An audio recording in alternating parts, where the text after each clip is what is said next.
Hello, my name is Vicky and I'm a supporter of the Royal Humane Society. I'm delighted to share a story of great bravery from 1820, which the Royal Humane Society recognised. To set the wider context, this was the year when the Industrial Revolution was happening. Child labour was exploited more than ever, and revolutions were happening in southern Europe. 5,000 Mexicans died in Apache raids. This particular story appeals to me as it's a story that's set in cold, icy water. I've recently taken up open water swimming, and as part of that, I've had to take my cold water exams, so I know the dangers and the risks that are associated with this. So let's begin. 1820. Sheer perseverance saves man from icy water trauma. William Wilson Cox.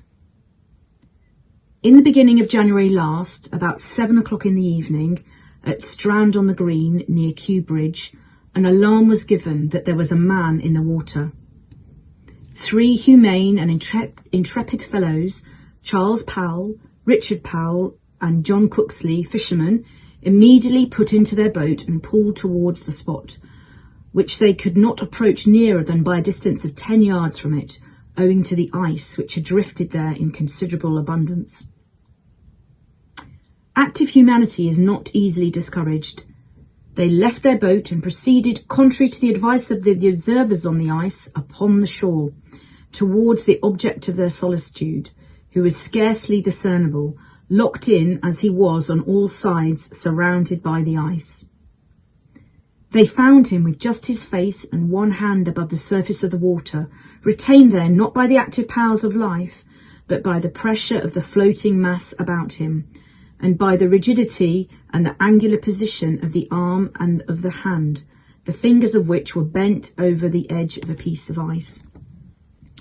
With great difficulty and no less danger to themselves, they succeeded after a considerable time in their endeavours to extricate the unfortunate man and bring him over the ice into their boat, cold, stiff and inflexible. He was immediately conveyed to the Bull's Head, Strand-on-the-Green, and Mr. W. W. Cox, surgeon of Turnham Green, was brought to his assistance.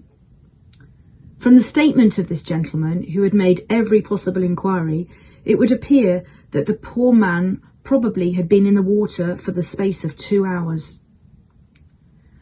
From the deposition of the 3 men, made in presence of a member of the committee, Mr. Nichols, and the registrar, who were deputed by the society to visit the spot for the express purpose, it would appear that he had been in that situation at least an hour, and probably much longer. His history, as far as could be collected, was this: that being in a desponding state, with the function of his mind not quite correct, owing to the loss of a child, he wandered about that afternoon for some time, and at length went on to the ice, lay down there and fell asleep. It being a thaw, the ice separated, and thus he fell into the water. After some considerable lapse of time, a groan being indistinctly heard by some person accidentally passing attracted attention, but it was a long while before the situation of the object could be ascertained. On Mr. Cox's arrival, he found the body everywhere as cold to the touch as a piece of ice. The only sign of life was a short convulsive inspiration, not more frequent than once a minute, as if each was his last gasp. He felt not the smallest sign of pulsation, either in the region of the heart or in the carotid, temporal, auxiliary or radial arteries. His eyes had perfectly the appearance of death, the cornea transparens sunken and flabby, and the pupils dilated and not in the smallest degree contractile on the near approach of a strong light. Having been stripped and wiped dry, the room made warm as possible, Mr. Cox convened about half a pint of brandy into his stomach, through a tube, directed 6 strong men to rub him as actively as possible, and 4 others to hold a heated bottle of water to each foot and hand, whilst he kept a warming pan with hot coals upon the region of the heart.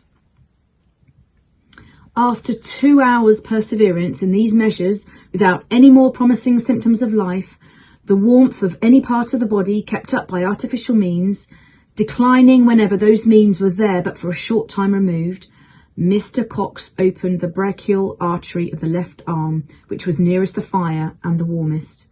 But the blood was evidently congealed and of a dark hue and refused to flow from the orifice. His spasmodic breathing still continued without alteration, but even this afforded so little encouragement after so long and fruitless a trial that each spectator looked at him with the eye of hopeless despair. Mr. Cox's humanity, however, was still a powerful stimulus to his exertions. He endeavoured to keep up the hopes of his assistants, and after 4 hours' unremitting perseverance from his commencement, the blood flowed from the orifice made in the brachial artery. The heart began sensibly to beat, and in an instant after, the palpitation was so strong that it could be heard.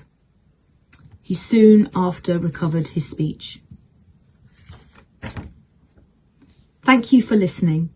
This is just one of thousands.